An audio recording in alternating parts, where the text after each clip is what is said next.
I'm getting hungry. Really? It's only 11 a.m. Marie, you got up late this morning and we had a late breakfast, so I thought a later lunch would be better. Oh, I don't even remember eating. Maybe this is a sign of good health. Louise is hungry too, you know? Is that so? Alright, I'll start preparing something now. I wish you'd do these things without being told. You really are inconsiderate. And clean our room already. It's been a week and dust is piling up. Marie, the mother-in-law, takes it for granted to boss around her daughter-in-law. One would think that if she's so healthy, she could do her own cleaning and cooking. I can't understand why she stopped doing things she likely did herself before I came into the picture. I'm Karen Miller, a 30-year-old dual-income homemaker. I'm still working at the foreign company I joined before getting married. There are late hours, but hardly any weekend work, so I should be able to relax on Saturdays and Sundays. But from early morning to late night, I'm kept busy by my in-laws with household chores and errands. My husband doesn't help at all, even though I'm slaving away for his parents, Marie and Louis. I wasn't particular about living together or separately, so when my husband suggested living with his parents after we got married, I didn't resist. But lately, I'd been wondering if it was a mistake. Living at home means no rent, my husband said so. Huh? But I thought to myself, of course, I never thought of living for free. But I did think it would be cheaper than renting elsewhere. So we pay for utilities as a sort of rent. We split the food expenses with the in-laws.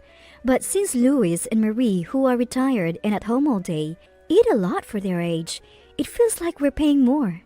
Still, it's cheaper than renting an apartment. And since I was continuing to work after marriage, having the in-laws around seemed reassuring. I thought it would be easier if we shared the housework. When I work late, my husband has already finished dinner with his parents. It's easier than coming home late and having to cook, but there's never anything left for me. We both work, so I thought it was only fair that whoever can do the housework does it. Before we got married, my husband said the same thing. He said, "Housework is a piece of cake, leave it to me." So I thought he must have been doing various chores up until now. But it turns out, since getting married, he hasn't done a thing. Laundry, cleaning, tidying up. Marie had been doing it all. He won't even make instant food for himself. So even if I'm working late and my husband comes home early, there's no way he'll prepare dinner. I should be grateful Marie's there. Otherwise, I'd have to cook when I get back. But it's disheartening that my husband doesn't say a word, even when my portion isn't prepared. And he never lifts a finger to clean up. The dirty dishes remain on the table, and the used pots and utensils are left in the kitchen. I end up cleaning up after meals I didn't even eat. Coming home tired from work, and then dealing with this is quite exhausting. My husband, having skipped dinner preparation, acts as if he is hatty-daisy, which just adds to my frustration. In this house, everyone thinks it's natural for the daughter-in-law to do the cleaning and laundry. The in-laws don't even clean their own room. On my days off, chores pile up as if they've been saving them just for me. Sometimes I wonder if they're deliberately creating tasks for me. Louis is 68 and Marie is 65. But they are incredibly energetic and talkative. They seem more vigorous than me, so I wonder why they can't do the housework. Well, it's good that they're healthy. It would be much harder if they needed care. That's true, but listen, if it ever gets too much, come back home. You always have a place to return to here. Don't feel like you have to endure everything. If you want to escape, you don't have to suffer in silence. Mom, but you're also going through a lot, aren't you? Please don't overdo it either. Having Mom to listen to my complaints helps me keep going. But right now, I have another worry. My father, Sam, is ill and in the hospital. His condition doesn't seem to be improving. My parents are a close couple, and Mom visits him almost daily. I try to visit as much as I can, but between work and chores at my in-laws, it's hard. When I finally manage to visit, Dad looks so happy, which reassures me. But each time I see him, he looks thinner, and it pains me. Mom must be feeling the same way. Mom, are you resting enough? You look pale. I'm fine, dear. Just make sure to take care of yourself. I know. Mom smiles, but she really looks pale and lacking energy. I'm worried. It must be fatigue from caring for my father. Despite knowing about my father's hospitalization, my husband doesn't visit, and my in-laws act as if it's none of their concern, continuing to give me tasks. I'm not just a submissive daughter-in-law. I push back sometimes, especially with Louis, who often asks for annoying favors. Karen, can you massage my back? I am tired too, so that's not possible. Why don't you buy a massage machine or ask Marie or Austin? It's a daughter-in-law's job. I don't think so. Louis is fit enough to play golf and go to jazz bar, so he doesn't need that kind of help. Karen, I'm going to take a shower. Can you wash my back? No, ask Marie. It's not fun having an old lady to do it. What sort of fun is he talking about? Since Louis retired a year we got married, it's been like this. When I tell my husband, just wash his back, he unbelievably says, as if I haven't even washed my own father's back since becoming an adult. Louis is just an old man who's technically a relative. To be honest, it even feels creepy. 3 years into the marriage, despite what I thought was fate, I'm dealing with in-laws who dump chores on me, a husband who doesn't help, and no signs of improvement. My own family is ill, and he doesn't even seem concerned. Maybe it's time for me to go back home and take care of my dad with Mom. My husband then says, I've got a business trip for a week starting this weekend. Really? Don't contact me unless it's emergency. It's embarrassing to get calls from my wife all the time. Understood. I wouldn't contact him unnecessarily anyway. I'm also working. I'm not that free, and I've never called him at work before. 2 days after my husband left for his trip, on a Monday, I got a call from Mom while at work. She has never called me at work before. I immediately think something's happened to Dad and answer in a panic. Karen, Sam's condition has suddenly worsened. Mom's voice crying on the other end echoes in my ears. My legs start to tremble. I'm coming right away, Mom. I tell my boss, who says, Go now. I rush to the hospital by taxi, but I'm met with a cruel reality. Mom's not in Dad's hospital room. Oh, Mrs. Miller, you've just arrived? Where's Mom? I ask, to which the nurse looks down, visibly uncomfortable. Well, my heart pounds. Where is my mother? She passed away. What? For a moment, I couldn't comprehend what I was told. I had rushed to the hospital after receiving a call from Mom about my father's critical condition. But now, they were saying Mom had passed away. It didn't make any sense. This way, please. The nurse led me to another room with just one bed. Dimly lit, someone was lying there. But it couldn't be Mom. Yet, as I approached with trembling legs, the face I saw was unmistakably my mother's. Silent, motionless. Mom was there. How could this? The nurse explained that after calling me, Mom had returned to my father's room. A while later, they found her collapsed over the bed, still holding my father's hand, already lifeless. Perhaps a heart attack. As the nurse spoke, another nurse appeared. Mrs. Miller, your father! At the same moment, I returned to my father's room. He passed away. No way! No way! I felt as if all strength had drained from my body.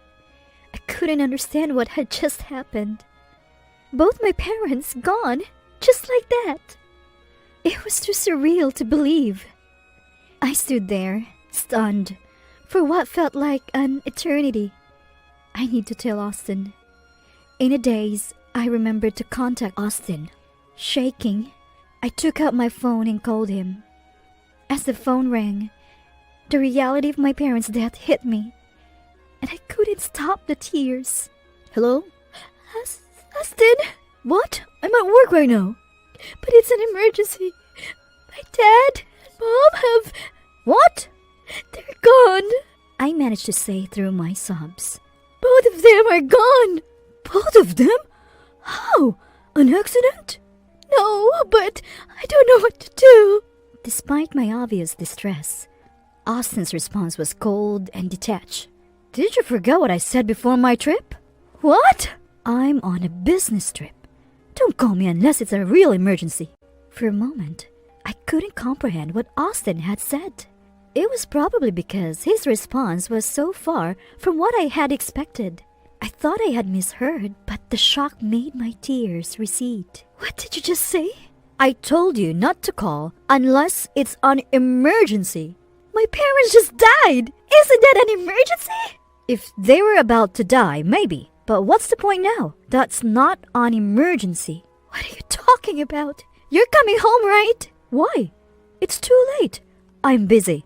Goodbye. Austin hung up, and no matter how many times I tried, he didn't answer again. Then I called Marie. Marie, my parents passed away. Oh? I thought it was just your father who was sick. Yes, but both of them. Well, isn't that nice? They were such a loving couple. Better for them to go together. What? You know, they say loving couples go to heaven together. They must be happy. How can you say that? Well, you'll be busy now with the wake and the funeral. But it's good you can do it all at once. Louis and I won't be attending. What? We don't want to risk our health. Leaving people's health is more important, you know. In that moment, I realized the saying like father, like son was true. But it brought me back to reality. I informed my supervisor about my parents' passing. Unlike Austin or my in-laws, my superior, through a stranger, showed genuine concern. He even helped me arrange the funeral at the church. Without him, I would have been completely lost. Despite Austin's words, I thought he would return for the funeral, but he never did. Thanks to my supervisor, colleagues, friends, and relatives, I was able to say goodbye to my parents. And the real sorrow hit me after the funeral, when I returned to my parents' house and faced their photographs alone. I never imagined they would both pass away so suddenly. I couldn't believe that. This is like a bad dream. I'll wake up to the same routine as before. I talk to their photos. This can't be true, Dad, Mom. It's not fair to leave me alone like this. I held their pictures and cried like a child. After crying, I realized the harsh reality. Austin, who didn't bother to show up, and in-laws who didn't even attend the funeral. I had no family left to support me. Anger towards Austin began to build up. How could a husband not rush to his wife's side at such a time? Saying such things during work, that's not normal. I was prepared for what was to come. 5 days after the funeral, 3 days later than planned, Austin returned, acting as if nothing had happened. I couldn't understand how he could be so indifferent. So your parents' funeral is over, huh? Of course. What do you think? Well, I extended my trip by 3 days to avoid the funeral hassle. Must have been fun for you. It's work, not fun. But you're lucky now. No need to worry about your parents' old age. Any insurance money coming in? Austin's face had a smile. He seemed almost inhuman. I wondered if he was an alien, unable to understand human feelings or words. Are you serious? Yeah. How much of that money do I get? What? Of course, right. A wife's money belongs to her husband. I felt tears coming again, wondering why I married such a man. When I stayed silent, Austin looked around the room. He finally seemed to notice the change in the house. What? The house seems so tidy. I cleaned it up. Like you did with your parents?